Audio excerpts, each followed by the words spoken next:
Engine করলেও বাইকের তেল বেশি খায়, ধোঁয়া ছাড়ে। তো দেখুন যে সমস্যাটার কারণে এটা হয়, এটা হচ্ছিল আপনাদের যখন আমরা বাইকের ইঞ্জিন করি তখন যদি হেডের গাইড লুজ থাকে, দেখা যাচ্ছে ভাল্ব গজাগজি করে, তখন কিন্তু সমস্যা হবে।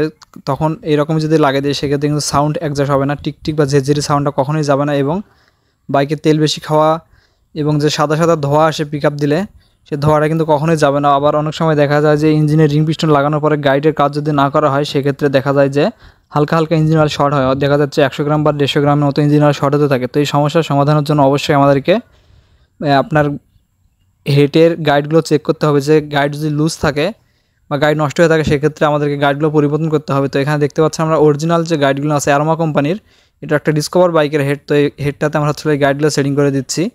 তো এই গাইডগুলো সেটিং করার ক্ষেত্রে যেভাবে কাজ করতে হয় দেখতে পাচ্ছেন, কাজগুলো করানো সম্ভব হলো। এখন হচ্ছিল গাইডে চুল পরিমাণ কোনো লুজ থাকবে না, লুজ না থাকলে সাউন্ড অ্যাকুরেট থাকবে এবং সাদা ধোয়া আসা, তেল বেশি খাওয়া কোনো সমস্যা থাকবে না এবং সাউন্ড 100% ঠিক থাকবে। হেড থেকে কোনো ঝিরঝিরি সাউন্ড আসবে না, একদম নতুন গাড়ির মতো স্মুথ সাউন্ড হবে। তো দেখতে পাচ্ছেন, তো একদম 100তে 100 সেটিং করে দিলাম। ভিডিওটা কেমন লাগলো অবশ্যই জানাবেন এবং পেজটা অবশ্যই ফলো করে দিবেন এরকম ভিডিও